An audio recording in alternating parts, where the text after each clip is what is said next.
아마겟돈 행성은 아마겟돈 섹터의 중심입니다. 6개의 중요 워프 항로가 하나로 모이는 지점에 위치해 있으며 섹터 함대의 주요 기지인 성 조엔 부두 행성과 이웃한 곳이기도 하죠. 아마겟돈이 함락되면 필연적으로 아마겟돈 섹터 내 수많은 성계가 파멸할 것입니다. 그리고 지금 그 행성이 끝없는 오크의 침공 아래 불타오르고 있죠. 오크들은 전장의 폭력과 소음 속에서 하나의 이름을 외치고 있습니다. 가즈쿨의 새로운 침공 아래 아마겟돈 행성의 종말이 코앞에 놓인 듯 보입니다. 그러나 돌아온 전설의 커미사르 야릭의 필사의 계획이 성공하며 데스마이어 하이브에서부터 아스트로패스 지원 요청이 시무주로 전달되었습니다.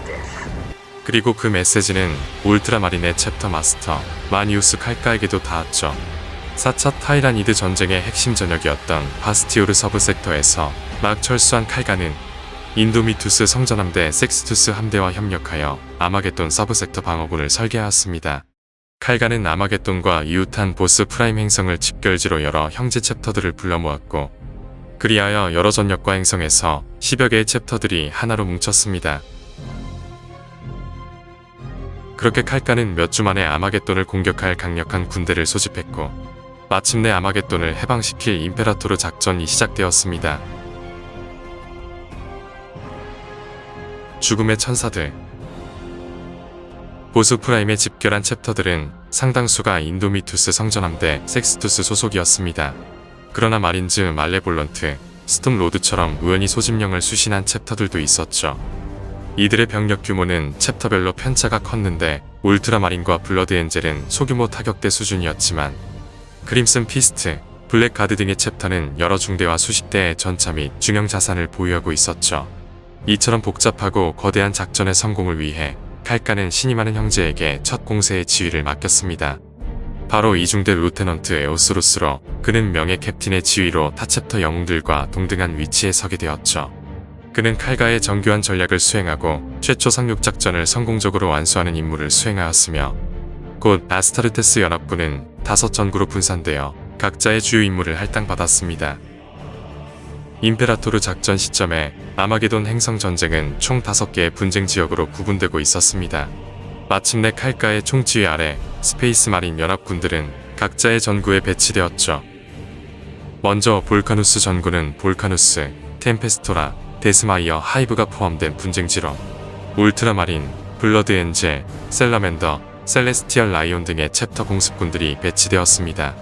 가장 방비가 탄탄하지만 끝없는 오크 공세에 시달리는 임페르누스 전구에는 적들의 포위망 분쇄와 상륙 거점 확보를 위해 스톰로드, 서브주게이터 챕터 공습군이 가즈쿨 본인이 직접 장악하였기에 가장 승세가 없다고 판단되는 절망적인 아케론 전구에는 블랙 템플러, 노바마린, 셀라멘더와 선즈 오브 길리먼 챕터 공습군이 복수를 위한 전투를 개시했습니다.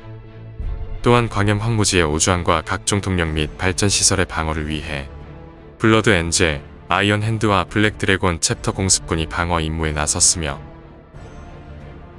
마지막으로 죽음 왕야 대륙의 중요 정수 시설에서 제공하는 담수와 연료 보급을 지키기 위해 스톰 자이언트 및 스페이스 울프 부대 상당수가 주둔하여 필사적인 방어전을 수행하였지요. 그리하여 이번 임페라토르 전쟁에 참전한 아스타르테스 챕터는 다음과 같았습니다.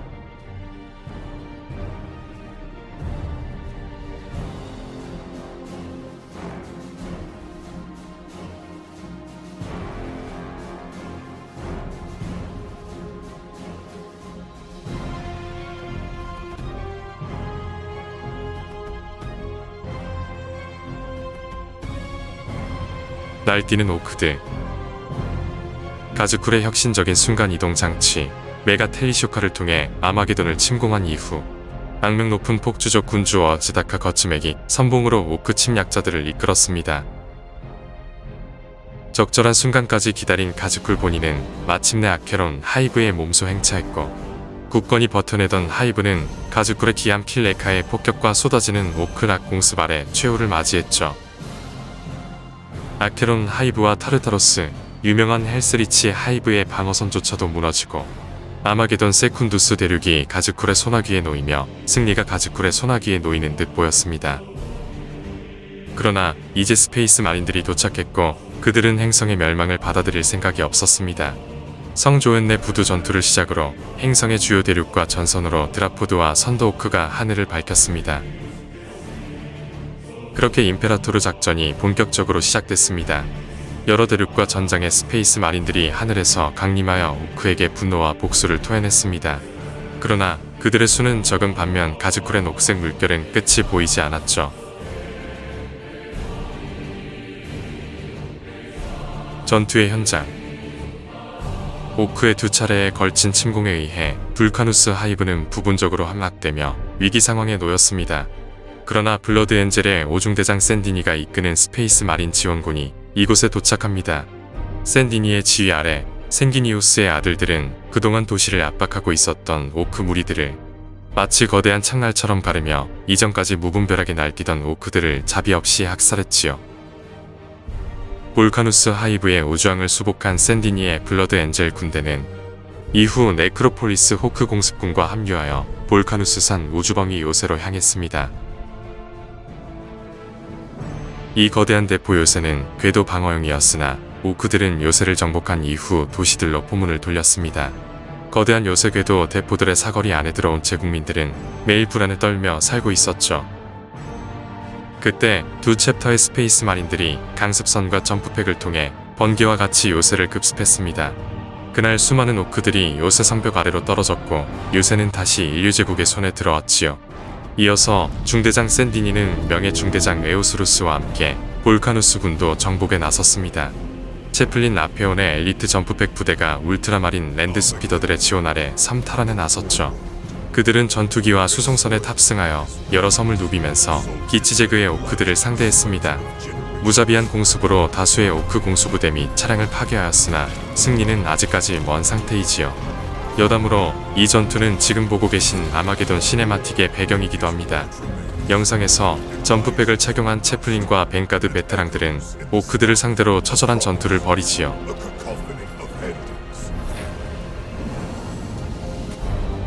한편 볼카누스 산맥에서는 마린즈 말레볼런트 챕터가 오보스 우주모그를 노렸습니다.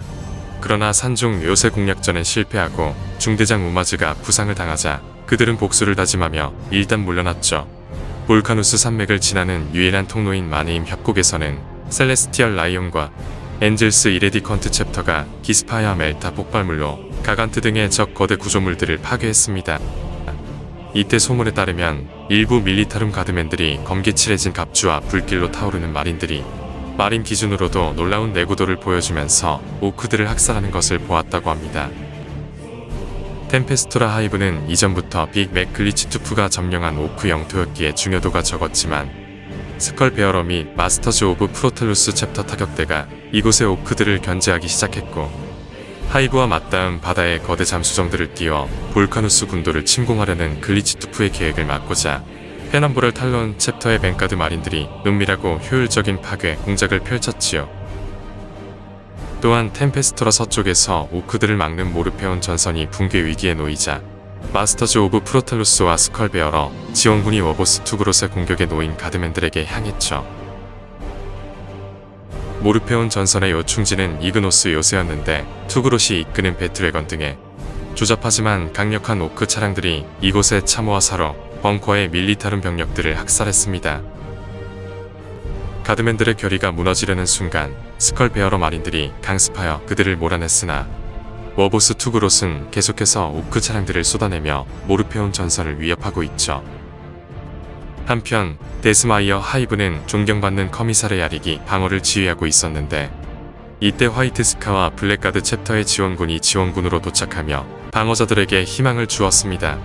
그들이 도시와 연결된 고속도로에서 무자비한 추격전을 벌이며 오크의 추가적인 지원을 차단했지만 이미 도시는 격전지로 거듭난 상태로 오크들은 도시의 조병창과 축복받은 대성당을 계속해서 공격했죠.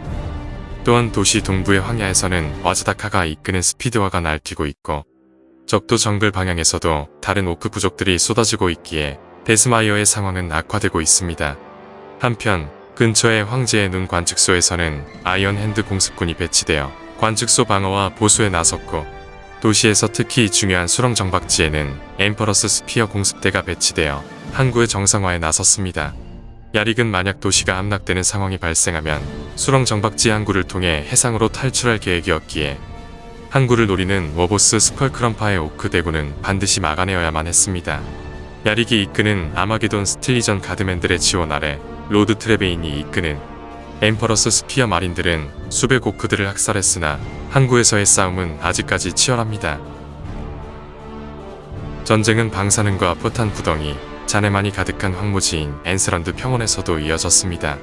이곳의 방어선을 향해 가즈굴의 측근 중 하나인 워보스 가즈그림의 수십 가간트와 기갑 부대가 진군했죠. 이에 맞서 랩터와 선즈 오브 오라르 챕터 선봉대는 파괴공 자원과 저격수들을 배치했습니다. 그들은 각종 지뢰로 오크 차량과 거대 기계를 파괴하고 가즈그림의 부관들을 하나씩 암살하였지요. 근처의 역청 구덩이와 습지로 이루어진 검은 불길 죽음 구렁이에서는 수보된 칸이 이끄는 화이트 스카 마린들이 전투 바이크와 스피더들로 수적으로 우위인 오크들을 노련히 상대했습니다. 반중력 바이크에 탑승한 수보된 칸과 화이트 스카의 바이크 형제들은 놀라운 기마를 선보이며 위험천만한 장애물을 지나 구덩이에서 허우적대는 오크들을 정확하게 사냥했죠.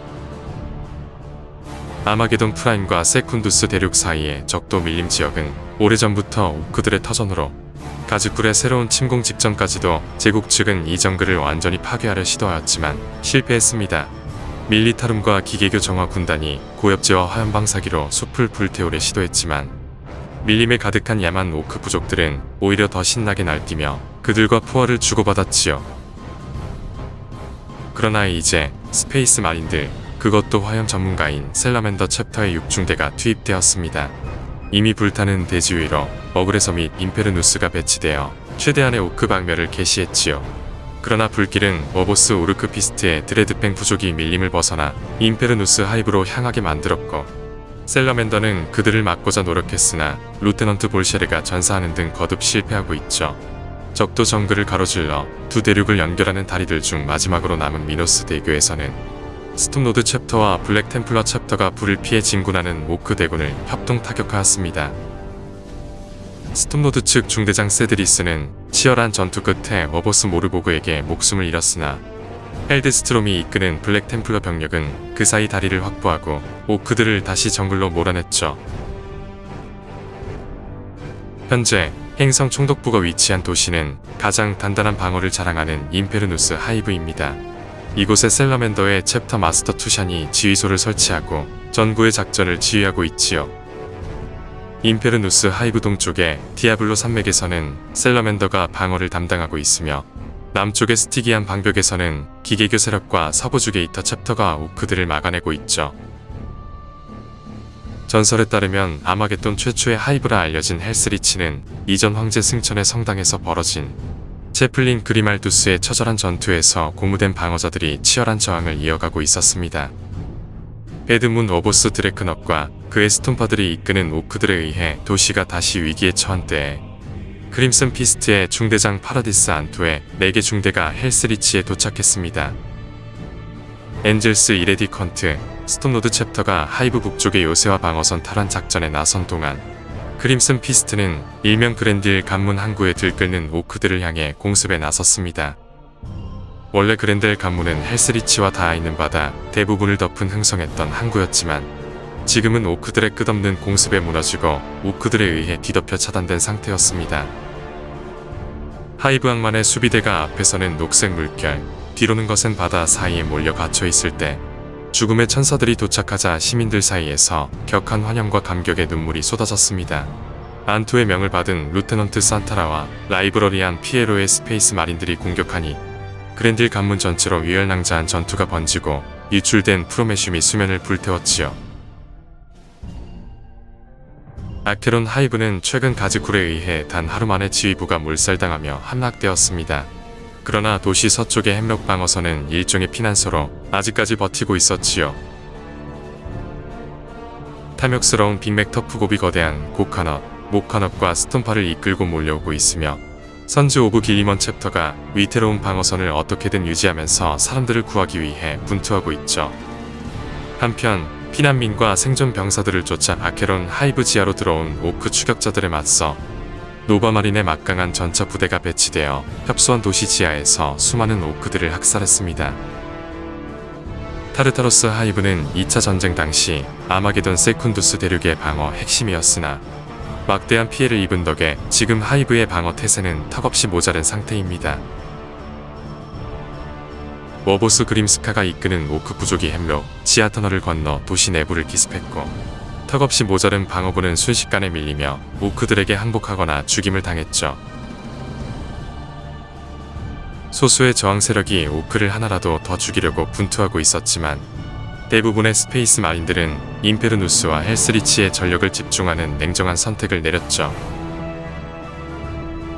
그러나 블랙 템플과 챕터는 달랐는데 오랜 숙적인 워보스 그림스카를 처단하기 위해서였지요. 카스텔란 아벨라드가 이끄는 성전사들은 그림스카를 반드시 죽이고자 결의하고 있었습니다.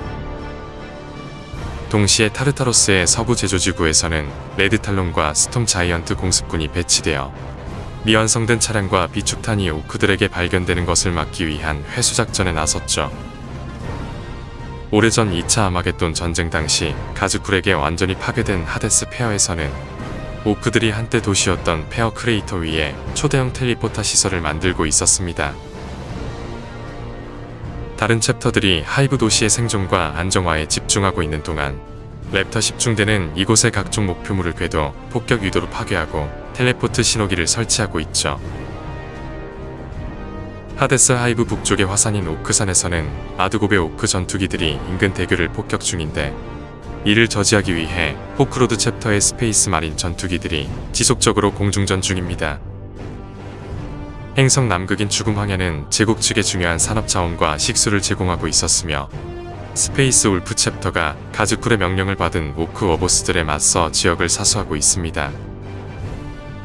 이곳 죽음 황야에서 튀어나온 반도인 네더리아 반도는 세쿤두스 대륙의 귀한 수자원을 제공해주는데 제대로 된 싸움으로 이기길 원했던 가즈쿨은 이 중요한 지점을 일부러 방치하고 있었습니다. 그러나 이곳의 중요함을 잘 알았던 가즈쿨은 일부 워보스들에게 이곳에 집결 명령을 내렸고 중요한 식수 보호를 위해 스페이스 울프에게 대중대들이 이 얼음대지 위에서 오크들과 맞서고 있죠. 특히 네더리아 반도 양수장은 해저 송수관을 통해 여러 도시들의 담수를 공급하는데 강력한 방어선을 구축하고 있었으나 오크들이 텔리포타를 통해 다수의 군대들을 후방 침투시켰습니다. 양수장에 복잡한 터널과 구조물로 쏟아져 내려오는 오크들에 맞서 라그나르 블랙메인과 토르발 위어드베인이 이끄는 스페이스 울프들이 무자비한 오크 말살에 집중하고 있죠. 또한 화이트스카의 카차가이 타격대가 반도의 양수시설을 노리는 오크 비행선들을 막기 위해 계속해서 오크 비행장을 약탈하고 오크 비행선 제조시설의 위치를 파악하려 하고 있죠. 죽음 황야의 반대편 행성의 북극인 광염 황무지에서는 오크들이 광염 항만을 계속 침공 중이며 지역의 임페리얼 가드는 킨 용병대 카알 바리크의 지원 아래 침략자들을 막아내고 있습니다. 킨들은 용맹히 싸우며 오크들을 몰아내고 있지만 이들은 이타심과는 거리가 먼 자들입니다. 이미 오크 방어보다는 광염 항만 지하의 천연 자원으로 눈을 돌리기 시작하였지요. 그런 상황에서 블랙가드 챕터의 3개 중대가 광염 항만에 도착하였으며 차양 아나스 광산에서는 아프라엘이 이끄는 블러드 엔젤이 오크들과 치열한 전투를 펼쳤습니다. 광염 황무지와 세쿤두스 사이에 위치한 행성의 가장 큰 우주왕인 빅토리니우스를 품은 피닉스 섬에서는 블랙 드래곤, 셀러맨더와 다크 크라켄 챕터 전투 형제들이 오크들을 섬멸하고 있습니다. 피닉스 섬과 광염 황무지를 잇는 헬리오폴리스 대교에서는 노바마린 챕터 수송선들이 격추당했고 생존자들은 오크들의 영역 한복판에서 오크들에게 둘러싸인 채 절망적인 투쟁을 벌이고 있습니다. 결말 임페라토르 작전이 시작되며 아마겟돈의 여러 하이브 도시가 살아남을 수 있었습니다. 그러나 가즈쿨은 여전히 승리를 목전에 두고 있고 행성 바깥에서는 계속해서 오크들이 쏟아지고 있죠. 불카누스와 임페르누스 등 제국이 대승을 거둔 경우도 있으나 대부분은 여전히 심각합니다. 주민들은 간신히 저항을 이어갈 뿐이며 승자가 불분명한 소모전만이 끝없이 이어지고 있죠. 다음 불의 계절이 와도 오크들이 점령한 하이브 도시들이 있기 때문에 전쟁이 제국 측에 유리하게 돌아가거나 휴전 기간이 생기는 것조차도 힘든 상황입니다. 전투는 끝없이 이어지고 폭력은 더 많은 외계인과 인류제국 군대를 끌어들이고 있습니다. 그리하여 전쟁은 끝날 기미 없이 더욱 더 확산될 것입니다.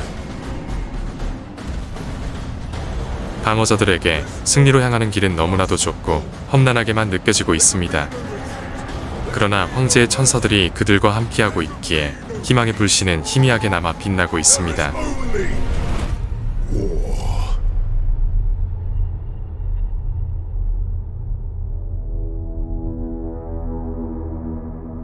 임페라토르 작전에 대한 설정 영상이었습니다. 이제 11번째 개정판이 올라오면서 처음으로 출시된 내러티브 캠페인 책이죠. 그리고 처음으로 한글화된 캠페인 북이기도 합니다. 이제 워해머 4만의 가장 기본적이고 좀 핵심적인 스토리들은 이렇게 캠페인 책으로 나옵니다. 소설들은 사실 그러한 어떤 캠페인 책들 혹은 아예 캠페인 책에서도 다루지 않은 그런 사이드 스토리를 다룬다고 보면 되고, 이제 메인 스토리의 전개는 이러한 캠페인 북들을 따라서 전개가 되는데, 11번째 개정판의 첫 번째 핵심 스토리는 아마게돈이 차지를 했네요. 그리고 또 아마게돈 박스셋도 이제 이번에 새로 나오면서 같이 잘 연계가 됐죠. 아무튼 결과적으로 일단 스토리만 놓고 보면 사실 좀 그렇게 흥미롭다고 하긴 어렵죠. 일단은 여러 전구들을 통해서 전개되는 여러 스페이스 마린 챕터들의 다양한 어떤 작전들을 열거하는 식이었지 어떤 스토리에 끝맺음이 있는 그런 책은 아니었습니다.